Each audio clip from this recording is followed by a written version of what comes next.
안녕하십니까. 학습자 이해와 능력개발 두 번째 시작하겠습니다. 마지막 시간입니다. 구독, 좋아요 부탁드립니다. 여기는 그렇게 어려운 내용도 없으니까 편하게 보시면 될 것 같습니다. 그럼 자기 개념과 성격부터 시작하겠습니다. 자기 개념. 자기 개념이란 개인이 자기 자신에 대해 갖고 있는 총체적인 지식구조, 즉 자기 도식이며 정신적 표상을 의미한다. 총체적인 지식구조. 자기 개념은 환경과의 상호작용을 거쳐 자신의 가치관이나 태도로 나타나며 학업 성취도에 영향을 미친다. 자기 개념의 속성 5가지가 나옵니다. 별표 2개 하겠습니다. 시험 문제 나옵니다. 자기 개념은 다원적이며 비슷한 경험을 반복함에 따라 결정화 혹은 구조화된다. 자기 개념은 구체적 차원에서 추상적인 차원으로 발달되며 발달이 진행됨에 따라 점차 분화된다. 분화. 구체적 차원에서 추상적 차원 알고 있어야 됩니다. 자기 개념은 과거의 자기, 현재의 자기, 미래의 자기에 대한 인지적 표상을 포함한다. 사람은 자기 개념과 일치하는 방식으로 행동하는 경향이 높다. 성공은 혹은 실패 경험은 자기 개념 형성에 영향을 준다. 이제 이게 영향을 준다고 하고요. 자기 개념 형성에 영향을 미치는 요인이 따로 또 나옵니다. 자, 보겠습니다. 자신의 행동에 대한 관찰, 타인과의 비교, 타인의 피드백, 문화적 지침이 자기 개념 형성에 영향을 미치는 요인이라고 합니다. 자기와 관련된 다양한 개념이 있는데 자기 존중감이라는 게 있고요. 자기 효능감이라는 게 있고요. 자기 복잡성이라는 게 있습니다. 그래서 그거에 대한 설명이니까 한번 읽어보시면 되고요. 시험에는 안 나옵니다. 자, 효능감에 대해서 시험이 나오는데 이거는 한번 읽어보겠습니다. 어떤 활동을 선택할 것인지, 얼마나 많은 노력을 할지, 얼마나 꾸준히 과제를 수행할지, 어떤 정서 반응을 보일지에 영향을 미친다. 효능감은 그런다고 합니다. 성격이란 성격이죠. 또 학문적으로 막 써놨습니다. 성격이란 환경에 대한 적응이나 대인관계에서 비교적 일관성이 있게 나타나는 개인의 독특한 행동 및 사고. 이게 뭐냐 하면 성격이 되겠죠. 성격은 선천적, 후천적 요소의 상호작용으로 결정되어 비교적 일관되게 한 개인을 특정짓는 독특한 심리사회적 특성이다. 성격에 대한 이론은 특성이론과 과정이론으로 구분된다. 성격의 빅5 이론은 인간의 성격이 5가지 요인으로 구성된다고 본다. 그 5가지 요인은 외향성, 호감성, 정서적 불안정성, 성실성, 경험에 대한 개방성. 다시 읽어드리겠습니다. 외향성, 호감성, 정서적 불안정성, 성실성, 경험에 대한 개방성. 2번을 읽었다 그러면 시험에 나온다. 외워서 쓰실 정도는 아니더라도 이런 게 있더라 하면 고르면 되겠습니다. 노동부 직업선호도에서 이런 게 포함이 돼 있다라는 겁니다. 훈련생 이해하는 데 도움이 된다. 중요하진 않습니다. 문제 보겠습니다. 다음 중 자기 개념에 대한 설명으로 적절하지 않는 것은 했습니다. 성공 혹은 실패의 경험은 자기 개념 형성에 영향을 준다. 아까 있었죠. 자기 개념은 추상적인 차원에서 구체적인, 딱 걸렸죠. 아까 어떻게 한다고 했습니까? 구체적 차원에서 추상적으로 간다고 했죠. 네, 답은 2번입니다. 3번, 발달이 진행됨에 따라 자기 개념은 점차 분화된다. 분화. 네. 자기 개념은 다원적이다. 다원적 나왔습니다. 다음 문제. 다음 중 자기 효능감 형성에 영향을 미치는 요인이 아닌 것은, 맥락을 보셔야 되는데, 대리 경험, 생리적 반응, 언어적 설득, 사회 경제적 지위. 이거는 사회 경제적 지위, 문답으로 보겠습니다. 사회 경제적 지위. 45번 다음 중 성격의 빅5 이론에 설명하는 성격 요인에 속하지 않는 것은 도덕성, 아까 두 번 읽어드렸죠. 도덕성, 정서적 불안정성, 성실성, 호감성. 답은 도덕성. 호감성, 성실성, 정서적 불안정성, 경험에 대한 개방성, 외향성. 어떻게든 바뀌어서 나올 수 있는데 잘 보시기 바랍니다. 자기 개념에 대한 설명 중 적절하지 않는 것은 자기 개념은 장기간을 통한 경험이 축적되어 형성된다. 맞는 말이겠죠. 자기 개념은 자신의 능력 및 행동 특성과 관련되어 형성된다. 네, 맞습니다. 자기 개념은 자기 자신에 대해 갖고 있는 총체적인 지식구조, 아까 말씀드렸죠. 를 말한다. 총체적인 지식구조를 의미한다. 맞는 말이고요. 자기 개념은 전적으로 유전적인 형질에 영향을 받는다. 뭔가 이상하죠? 봐요. 장기간을 통한 경험, 그 다음에 능력, 행동 이런 거에 영향을 받는데 축적에 대해서 이건 전적으로 유전적 형질이다. 태어나면서 끝났다는 얘기니까 뭔가 유배가 되죠? 그래서 답은 4번 되겠습니다. 47번 자기 개념의 특징에 대한 설명으로 적절하지 않는 것은 자기 개념은 특정 영역에서 비슷한 경험을 반복함에 따라 결정화된다. 적절하죠. 성공 혹은 실패 경험은 자기 개념 형성에 영향을 미친다. 또 같은 말 계속 나옵니다. 자기 개념은 추상적 차원에서 또 나왔습니다. 같은 문제입니다. 구체적 차원에서 추상적으로 발달된다. 3번. 자기 개념은 다원적이다. 같은 문제입니까? 어디 볼까요?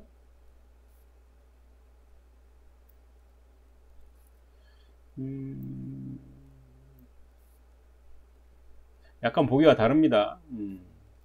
보기가 다른데 답이 같습니다. 같은 문제 계속 풀어보면 애워지니까. 다음 문제 보겠습니다.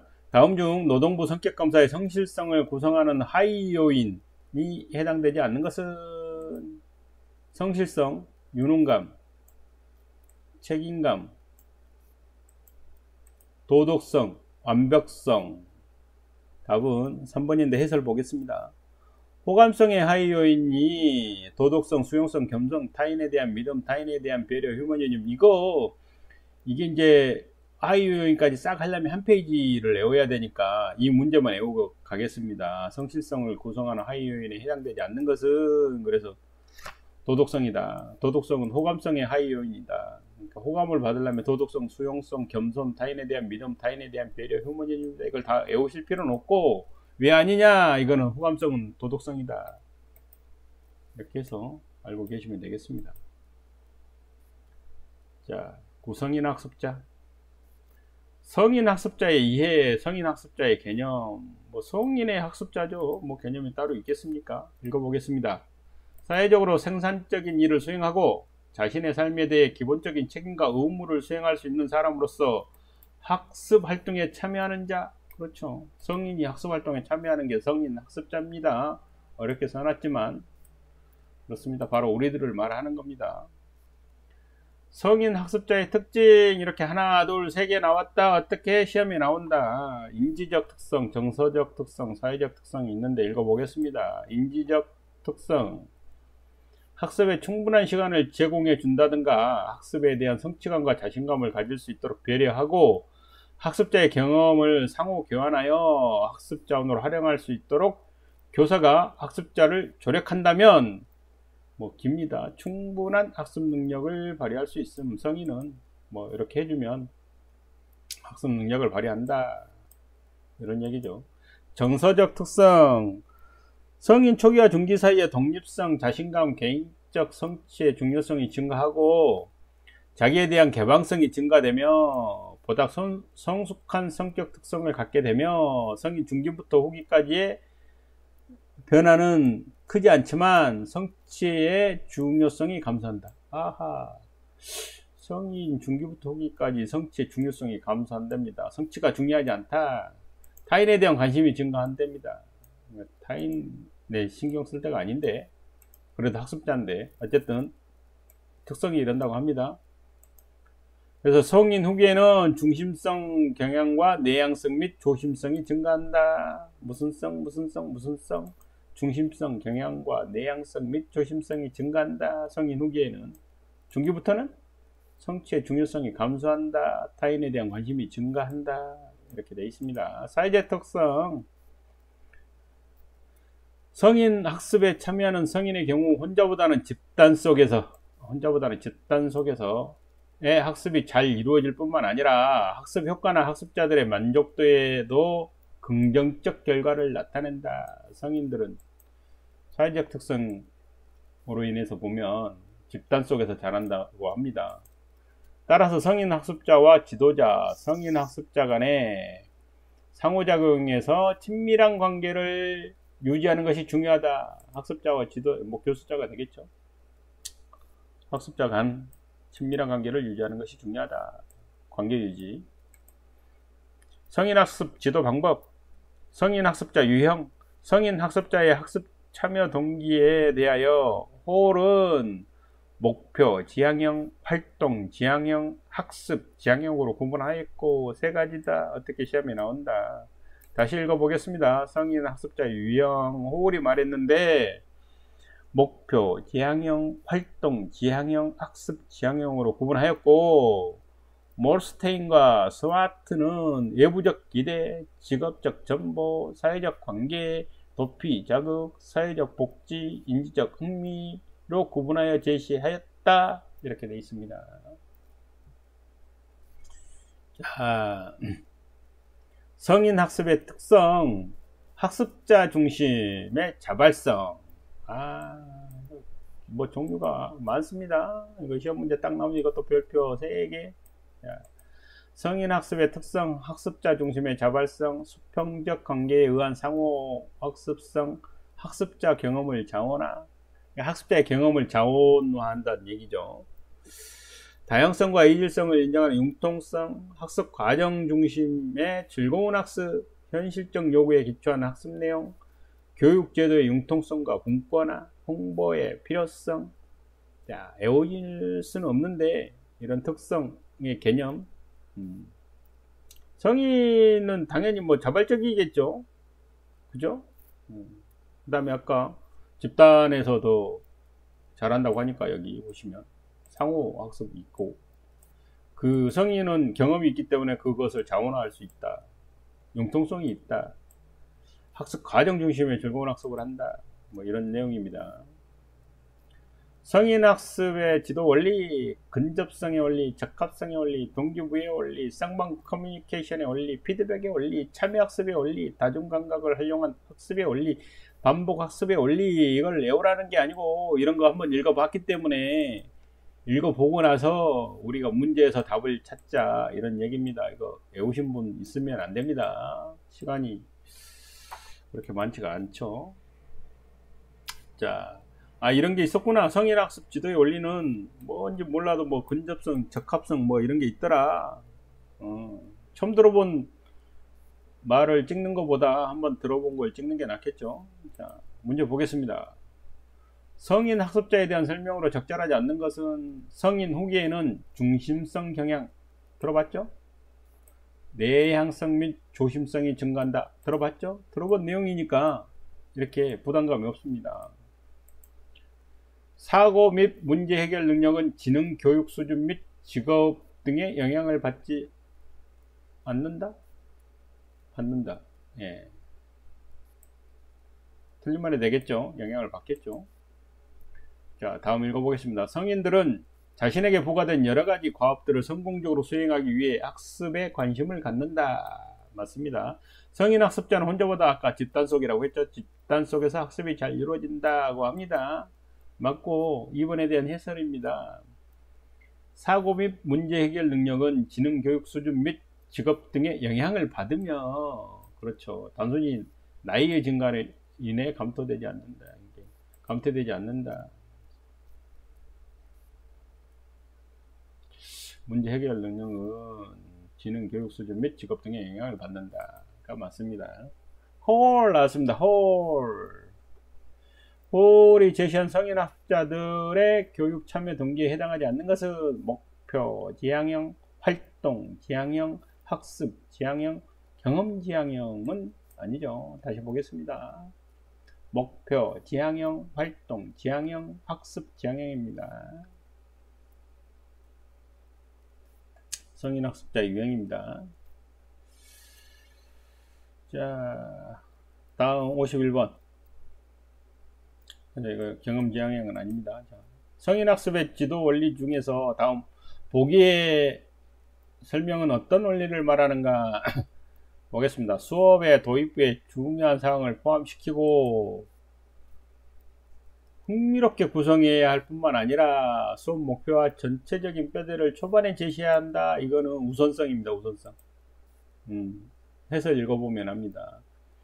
일반적으로 처음에 배운 내용이 가장 잘 학습이 된다는 것을 설명하는 내용이며 우선성의 원리에 해당된다 라고 합니다. 이거는 상식적으로 알고 계십시오. 자, 52번. 그러니까 중요한 거 빨리 앞에다가 해야지. 앞에다 해야 빨리 배운다. 뭐 이런 얘기입니다. 자, 52번. 실생활에서 문제 해결 능력이 최고 절정에 이른 연령대는 여기서부터 이제 상식입니다. 어딜까요? 상식적으로. 자, 신중년이죠. 신중년. 얘들이 뭘 알아? 그죠? 여기죠. 신중년. 나이 먹어서 안 되고 노인이라서 안 되고, 그죠? 비하하는 건 아니지만 문제 해결 능력이 이제 약간 노화되죠. 최고 절정에 이른다. 경험이 미숙하다, 어리다. 여기 신중년이다. 이렇게 보시면 되겠습니다. 지금 여러분이다. 40에서 65세다. 자, 다음 문제. 성인 학습의 특성을 설명한 내용 중 적절하지 않는 것은 삶의 과정에서 축적되어 온 경험 학습이 자원으로 활용된다. 아까 저 경험이 자원 된다고 했죠? 네. 성인이니까 자원이 된다. 학습자와 지도자와 관계는 수직적 관계가 이루어지면 되겠습니까? 안 되겠습니까? 학습자도 성인인데 수직적으로 되겠습니까? 성인이 아니어도 안 될 판에 성인은 수직적으로 이루어지면 되겠습니까? 안 되죠. 그래서 적절하지 않는 것은 2번. 3번 읽어보겠습니다. 결과 중심의 학습이 아니라 과정 자체. 아까 과정 자체가 중시된다고 했습니다. 현실 지향적이고 실용적인 학습 내용으로 구성한다. 이렇게 되어 있습니다. 답은 2번. 다음 문제 54번. 다음 중 성인 학습의 원리에 대한 설명으로 적절하지 않는 것은 학습자들이 학습에 능동적으로 참여할수록 학습 효과가 커진다. 뭐 적절하지 않는 것은 네, 이건 맞습니다. 동일한 학습 내용을 반복적으로 학습하는 것이 효과적이다. 맞겠죠? 수업에 효과는 있죠. 반복적으로 하면. 수업의 후반부에 중요사항을 배치하는 것이 효과적이다가 아니고, 어떻게 중요한 거는 전반부에 아까 배치하라고 했죠. 다른 문제에서. 그래서 우선성의 원리라고 했죠. 네. 여러가지 감각을 통한 학습이 효과적이다. 당연한 거죠. 다음 10. 직무 능력 개발. 직업 능력의 개념. 직업 능력이란 뭐냐? 직업인으로서 갖춰야 할 능력으로 근로자가 자신의 직업에서 주어진 업무를 성공적으로 수행하기 위해 요구되는 능력의 총체를 말하며 직업 기초 능력과 직무 수행 능력으로 구분된다. 그래서 우리가 직업 기초 능력 수도 없이 봤죠. 그렇죠? 뭔지 알죠? 여기 나옵니다. 바로. 자, 보겠습니다. 직업 기초 능력은 직업인이 공통으로 갖춰야 할 능력으로 직종이나 직위에 상관없이 대부분의 직종에서 직무를 수행하는데 공통적으로 필요한 능력이, 그러니까 뭐 자기 뭐 전문 능력은 아니더라도 기본적인 거죠. 즉 읽어보면 의사소통 능력, 수리 능력, 문제 해결 능력, 이거 다른 과목에서도 NC에서도 수없이 나왔습니다. 자원관리 능력, 정보 능력, 조직이해 능력, 자기개발 능력, 대인관계 능력, 기술 능력, 직업윤리 등의 10개 영역이 있음. 제가 쉽다고 한 부분이 이제 여기서부터 그냥 거저 먹습니다. 잘 보시면 직업능력 개발 훈련의 목적, 훈련생의 생애에 걸친 직업능력 개발을 촉진 및 지원한다. 훈련생의 원활한 직업생활과 사회적 경제적 지위 향상을 지원한다. 그렇죠. 훈련생이 직업생활을 잘하고 뭐 그럼으로써 사회적, 경제적으로 지위가 향상된다. 뭐 이렇게. 그걸 지원하고 기술의 효율적 사용과 생산성을 향상한다. 국가와 기업으로 하여금 경쟁력을 확보할 수 있도록 한다. 아주 거창합니다. 직업능력개발의 훈련의 목적이 국가와 기업으로 하여금 경쟁력을, 뭐 틀린 말은 아니지만 굳이 국가까지 집어넣어야 되나 싶기도 합니다. 직무능력의 개발. 능력이란 일을 감당해낼 수 있는 힘, 뭐 이렇게 뭐 사전적으로 안 풀어도 능력이 뭔지 감을 잡고 있으면 됩니다. 그래서 쉽다는 겁니다. 또는 어떤 행위를 실제로 수행하는 신체적, 심리적인 힘을 말하며 학습된 것일 수도 있고 생득적인 것일 수도 있다. 역량은 특정한 상황이나 직무의 증거에 따른 효과적이고 우수한 수행의 원인이 되는 개인의 내적 특성으로 본다. 스펜서 앤 스펜서가 그렇게 말했다고 합니다. 역량은 개인의 내재된 특성으로서 여러 상황에서 나타나며 장시간 지속되는 행동 및 사고방식을 말하며 역량을 동기, 특성, 자기개념, 지식, 기술 5가지 유형으로 구분된다. 5가지면 어떻게 된다? 네, 시험 문제 나온다. 동기, 특성, 자기개념, 지식, 기술 뭐 이 중에 하나 빼고 놓고 하겠죠. 써라 이렇게 안 나오니까 얼마나 다행입니까? 역량의 5가지 유형. 자, 훈련생에 대한 사회적 지원으로는 정서적 지원, 정보적 지원, 평가적 지원, 물질적 지원이 있다. 4가지니까 어떻게 시험에 나온다 안 나온다? 이건 안 나온다. 아하, 이건 안 나옵니다. 이것도 나오면 머리 아플 뻔했습니다. 근데 개념적으로 지원해 주는데 지원해서 지원받아서 좋을 게 가지 나쁜 게 하나 들어오면 그게 답이 되겠죠. 문제 보겠습니다. 다음 중 맥크렐랜드, 제가 발음이 안 돼서 한글을 가져왔습니다. 맥크렐랜드가 정의한 역량의 5가지 유형과 가장 거리가 먼 것은 어떻게?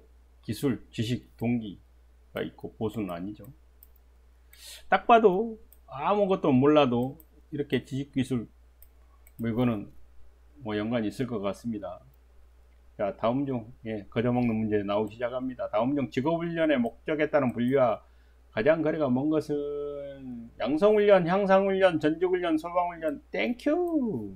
소방훈련. 듣도 보도 아니 들어는 봤죠. 이게 가물가물해서 잘 모를 뻔했는데 이거 소방훈련 딱 나오니까 나 여기 있습니다 답입니다 딱 알려주잖아요. 땡큐 하고 찍으면 됩니다. 스펜서 앤 스펜서가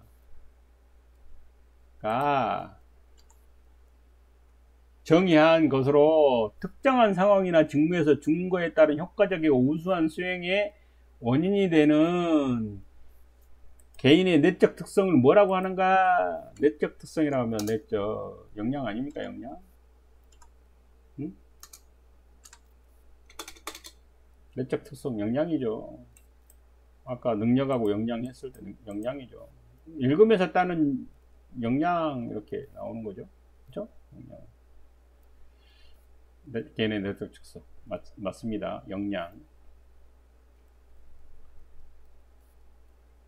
능력하고 보기가 같이 나오니까 이거는 두 개 이제 둘 중에 하나 헷갈릴 수는 있어요.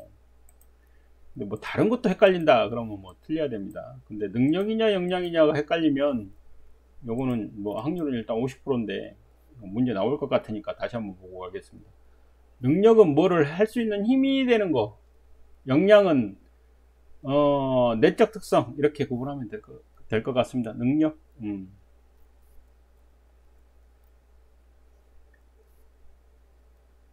자, 다음 문제. 근로자에게 작업에 필요한 기초적 직무 수행 능력을 습득시키기 위하여 실시하는 훈련으로 가장 적합한 것을 고르시오. 기초적 뭡니까? 참여하는 거. 양성이죠, 양성. 집체는 웬 말입니까? 모여서 하는 건데. 그죠? 기초니까 양성. 59번. 근로자에게 예전의 작업과 유사하거나 이러면 전직이에요. 또는 새로운 업무와 기능에 필요한 직무 수행 능력을 습득시키기 위하여 실시하는 훈련으로 가장 적합한 것을 고르시오. 그래서 전직. 다른 과목에서 나왔던 거기 때문에 막 주워 먹습니다. 전직 땡큐. 산업훈련은 뭡니까? 듣도 보도 못한, 그죠? 전직훈련입니다. 다음 중 직업능력개발 훈련의 목적과 가장 거리가 먼 것은? 훈련의 목적. 보기 읽어보겠습니다. 훈련생의 생애에 걸친 직업능력개발을 촉진하고 지원한다. 맞죠? 기술의 효율적 사용과 생산성 유지. 직업능력개발 훈련의 목적인데, 기술의 효율적 사용과, 이건 어떤 기업에서 어떤 목표를 정해야 되는 거 아닙니까? 넘어가겠습니다. 자, 3번. 훈련생의 원활한 직업생활과 사회적, 경제적 지위 향상을 지원한다. 아까 이거는 목적이 나왔었습니다. 훈련생, 그러니까 직업능력개발 훈련을 해서 훈련생들이 직업생활을 잘 할 수 있게 하고, 그럼으로써 사회적, 경제적 지위 향상을 지원한다. 이렇게 되어 있습니다. 국가와, 제가 아까 거창하다고 말했죠. 기업으로 하여금 경쟁력을 확보할 수 있도록 도움이 된다. 답이 아닐 것 같지만 이렇게 직업능력개발 훈련의 목적이 이렇게 거창합니다. 나라를 위해서 하는 겁니다. 그래서 답은 2번 되겠습니다. 다음, 의사소통 능력과 수리 능력. 여기도 문제의 답이 있고 보기의 답이 있습니다. 그래서 거저먹는 또 과목이 되겠습니다. 읽어보겠습니다. 의사소통 능력이란 뭔지 몰라도 하나, 둘, 셋, 넷, 또 5개가 있습니다. 그러면 이 중에서 의사소통 능력에 포함된 거, 하위 능력은 뭐냐 이렇게 나올 거니까 한번 쭉 읽어보고 답을 찾겠습니다. 의사소통 능력이란 직장생활에서 문서를 읽거나, 이게 여기까지 딱 보면 문서 이해 능력이 아니냐, 그런데 문서는 의사소통 능력의 하위 능력입니다. 개념을 잘 알고 계셔야 돼요. 의사소통 능력이다. 약간 헷갈리는 부분이 이제 이런 부분이 하나 있어요. 그래서 잘 읽으셔야 됩니다. 다시 한번 읽어보겠습니다. 처음부터. 의사소통 능력이란 상위 능력이죠. 이란 직장생활에서 문서를 읽거나 상대방의 말을 듣고, 그렇죠? 말을 들으면 경청, 의미를 파악하고 자신의 의사를 표현하고, 의사 표현 능력, 간단한 외국어 자료를 읽거나 외국인의 간단한 의사 표시를 이해하는 능력을 의미한다. 그래, 의사소통 능력이고, 그래서 의사소통 능력은 이렇게 하나, 둘, 셋, 4개로 나눠진다. 하나, 둘, 셋, 넷, 5개로 나눠지는데 어디 갔니? 자, 하위 능력으로는 문서 이해 능력, 문서 작성 능력, 경청 능력, 의사 표현 능력, 기초 외국어 능력이 있습니다.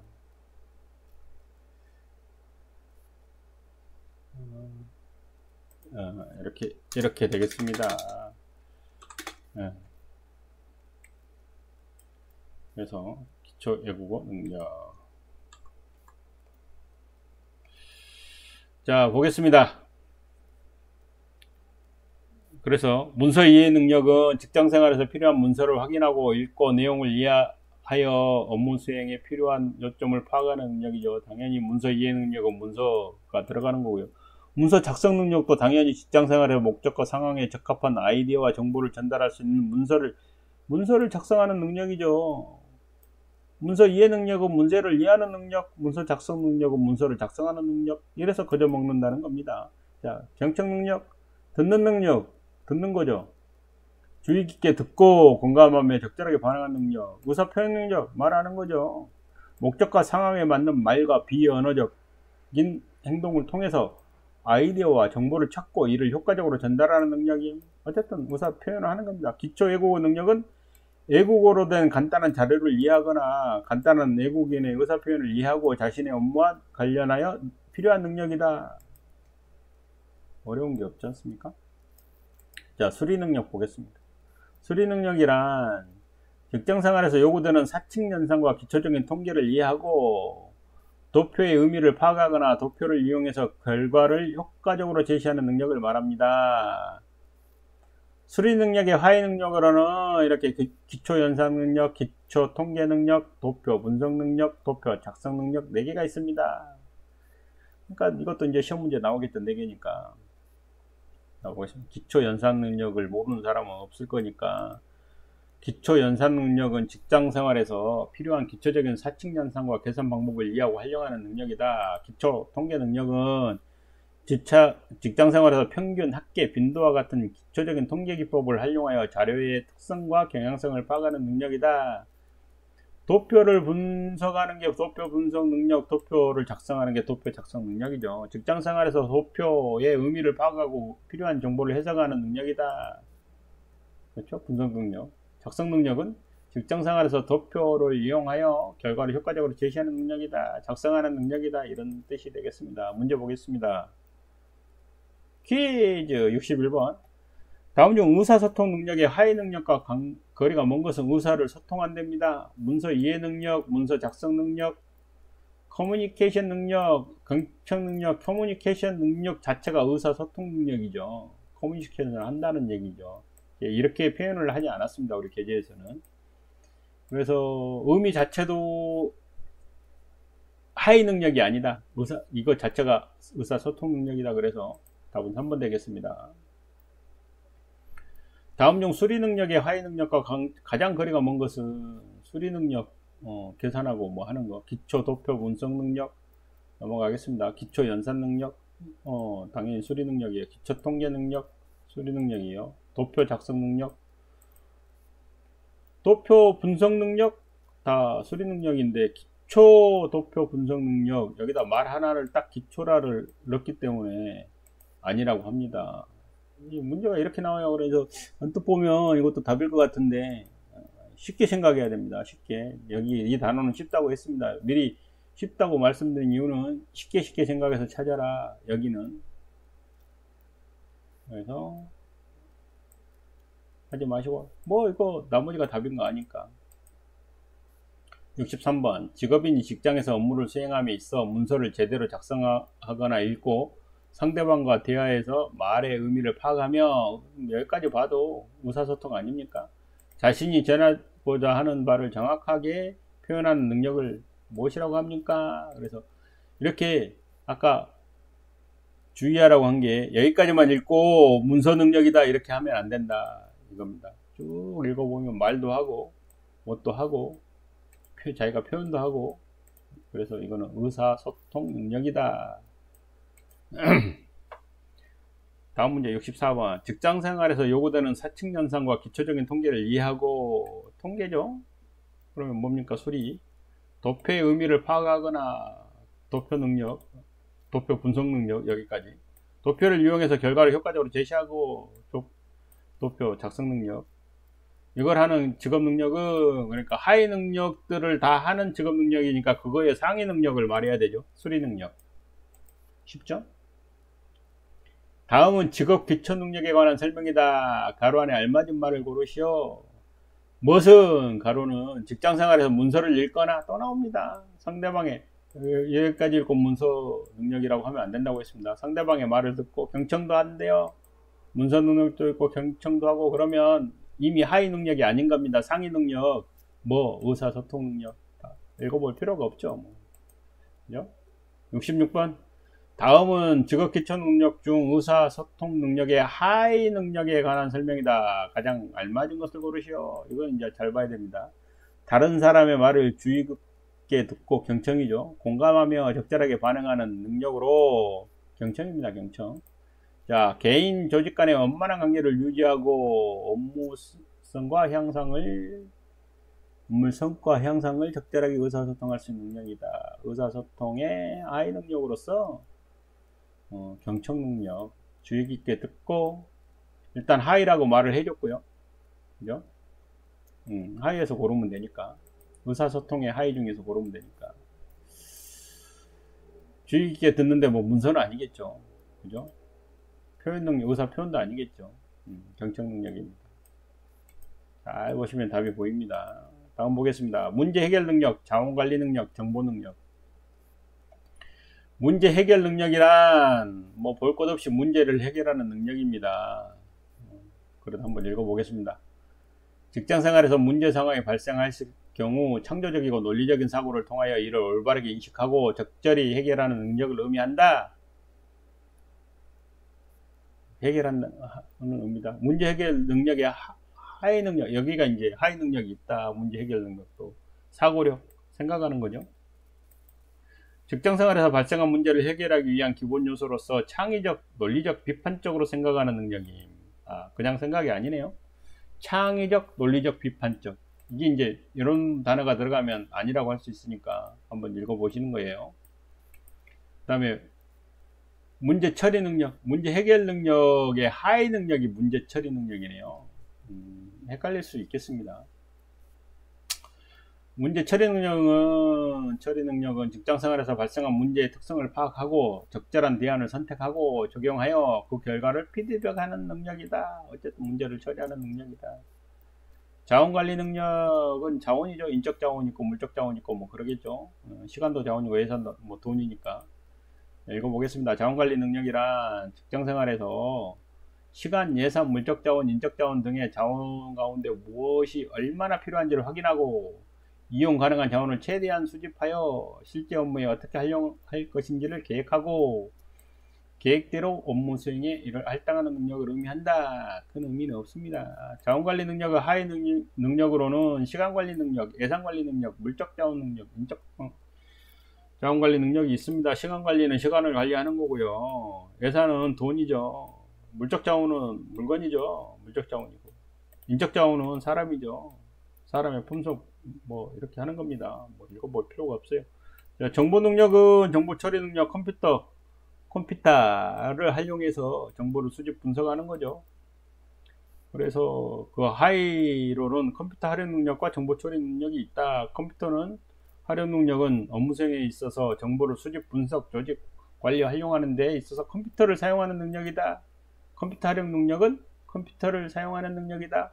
정보 처리 능력은 정보를 업무 수행에 적절하도록 조직, 관리하고 활용하는 능력이다. 정보를 찾아낸다. 정보를 수집한다. 이렇게 되겠습니다. 문제 보겠습니다.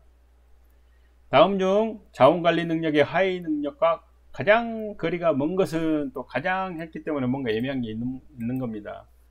자원이니까 물적 자원 있어야 되죠. 맞죠? 인적 자원 있습니다. 아하.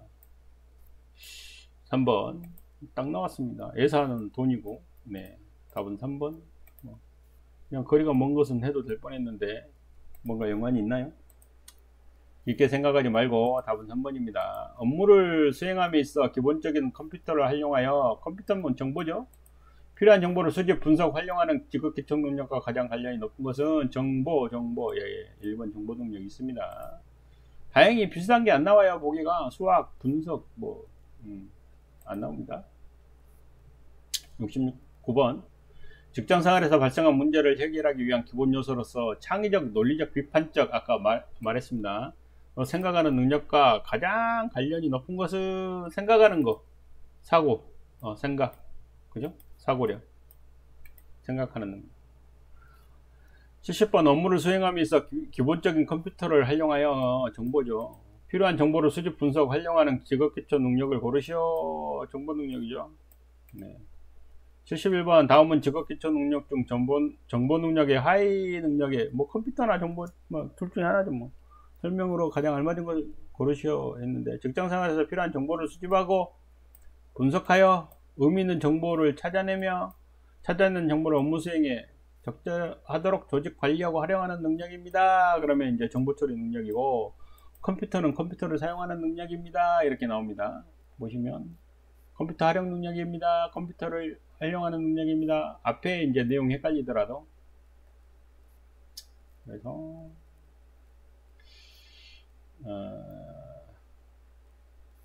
네, 정보 능력 했고요. 어디까지 했지? 네.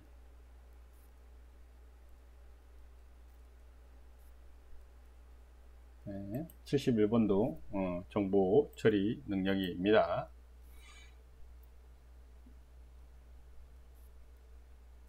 다음 중 자원관리 능력의 하위 능력을 모두 고르시오. 자원은 물적 자원, 인적 자원, 돈, 시간도 맞는데 답이 전부 맞습니다. 시간은 돈이다. 그래서 가나다라. 다음 보겠습니다. 자기개발 능력과 대인관계 능력. 자기개발 능력이란 직업인으로서의 자신의 능력, 적성, 특성 등을 이해하고 목표 성취를 위해 스스로를 관리하며 개발해 나가는 능력을 의미한다. 자기개발한다. 뭔 말인지 다 알죠. 자기개발하는 거죠. 뭐 자격증 따고 이런 거 다 자기개발 아닙니까? 자기개발도 하위 능력이 있다고 합니다. 자아인식 능력, 자기관리 능력, 경력개발 능력이 있습니다. 자, 읽어보겠습니다. 자아인식 능력은 자아니까 자신의 흥미, 적성, 성격, 가치 등을 이해하여 자기 정체감을 확고히 하는 능력이다. 자기관리 능력은 자신의 행동, 업무 수행을 통제하고 관리니까 통제하고 관리하며 이렇게 들어가네요. 합리적이고 균형적으로 조정하는 능력이다. 경력개발 능력은 자신의 진로에 대해 단계적 목표를 설정하고 목표 성취에 필요한 역량을 개발해 나가는 능력이다.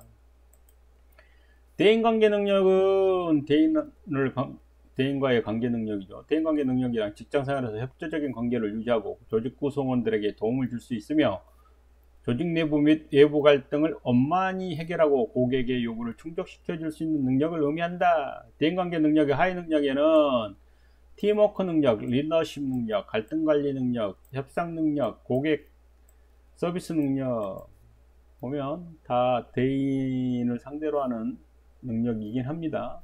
보시면 읽어보겠습니다. 팀워크 능력은 직장생활에서 다른 구성원들과 목표를 공유하고 원만한 관계를 유지하며 자신의 역할을 이해하고 책임감 있게 업무를 수행하는 능력이다. 팀을 하고 같이 하는 능력이다. 리더십은 잘 알고 있죠. 직장생활 중 조직 구성원들의 업무 향상에 도움을 주며 동기화시킬 수 있고 조직의 목표 및 비전을 제시할 수 있는 능력이다. 갈등 관리 능력은 갈등을 관리하는 능력이겠죠. 직장생활에서 조직 구성원 사이에 갈등이 발생할 경우 이를 원만히 조절하는 능력이다. 협상 능력, 그냥 국어 단어 시험 같아요. 협상 능력은 직장생활에서 협상 가능한 목표를 세우고 상황에 맞는 협상 전략을 선택하여 다른 사람과 협상하는 능력이다. 고객 서비스 능력은 직장생활에서 고객 서비스에 대한 이해를 바탕으로 실제 현장에서 다양한 고객에게 대처할 수 있으며 고객 만족을 이끌어낼 수 있는 능력이다. 문제 보겠습니다. 다음 중 대인관계 능력과 하위 능력에 포함되지 않는 것은 사람을 여기 팀워크, 리더십, 고객 서비스, 멤버십, 사람을 상대를 해야 되니까 팀을 상대를 하고 다른 사람을 상대하고 고객을 상대해야 되는데 멤버십은 아니죠. 멤버십 가입을 해야 됩니까? 이렇게 쉽게 점수 드립니다 하고 줄 때 먹어야 됩니다. 자, 74번 직장생활에서 협조적인 관계를 유지하고 조직 구성원들에게 도움을 줄 수 있으며 조직 내부의 및 외부의 갈등을 원만히 해결하고 대인관계 아닙니까?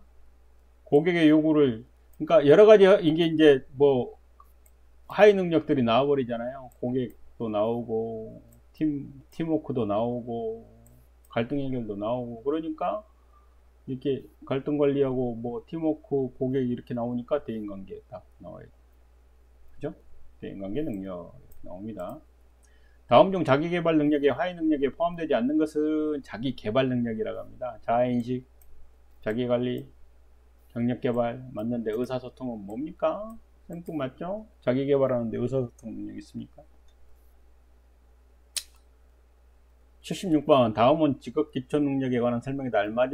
가장 알맞은 것을 고르시오. 직업인으로서 자신의 능력, 적성, 특성 등을 이해하고 목표 성취를 위해서 스스로를 관리하며 자기 개발이죠. 이러면 개발해 나갈 능력을 말한다. 자기 개발 능력. 2번 77번 다음은 직업 기초 능력 중 자기 개발 능력의 하위 능력을 나타낸 것이다.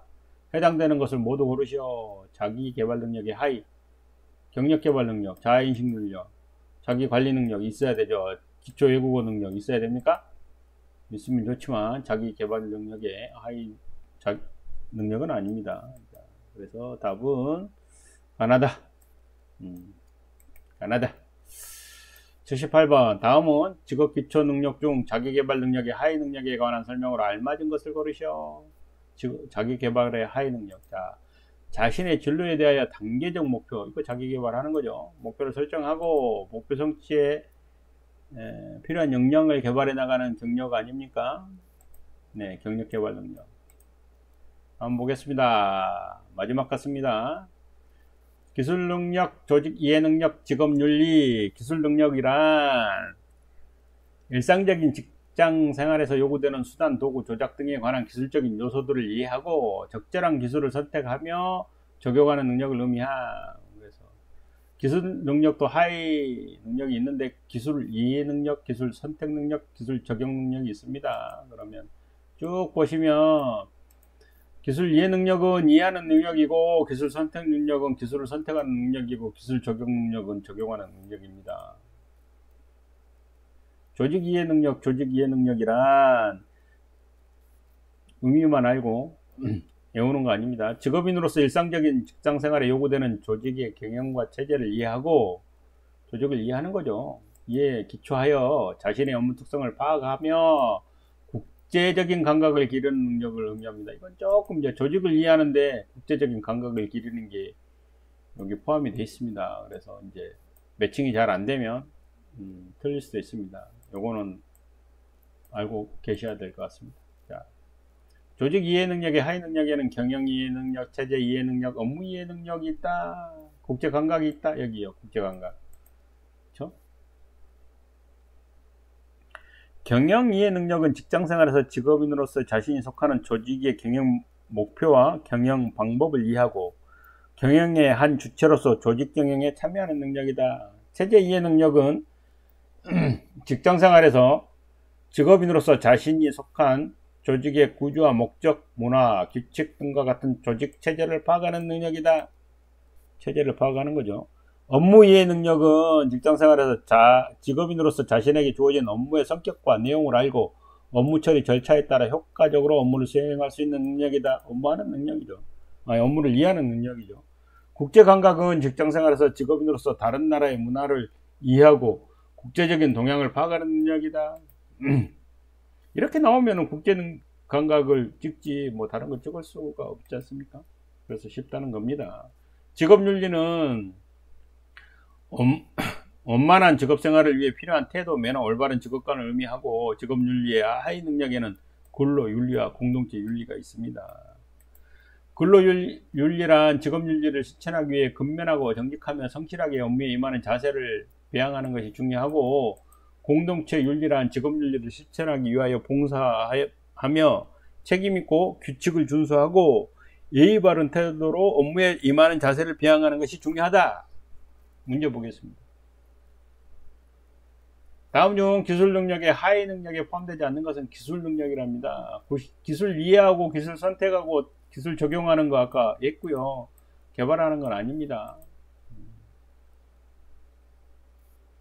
다음 중 조직 이해 능력의 하위 능력에 포함되지 않는 것은, 자, 딱 걸렸죠. 여기 국제 감각이 있어야 돼요. 국제.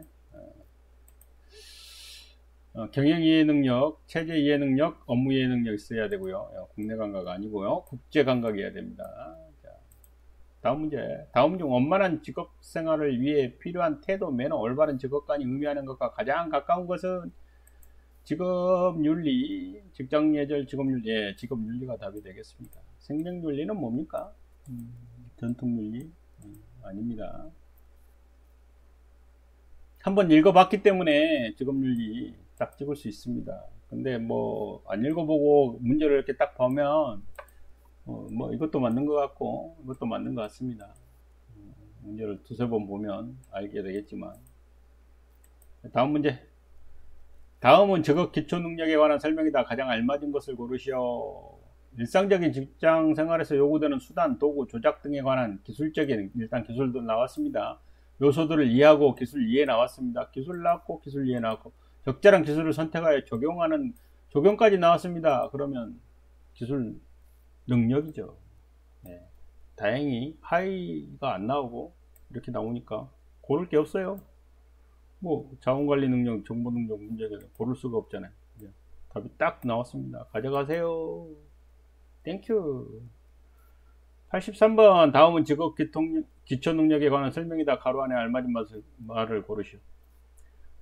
가로는 직업인으로서 일상적인 직장 생활에 요구되는 조직 경영과 체제, 조직 이해 능력인가? 체제를 이해하고, 조직 이해죠. 여기까지 보면.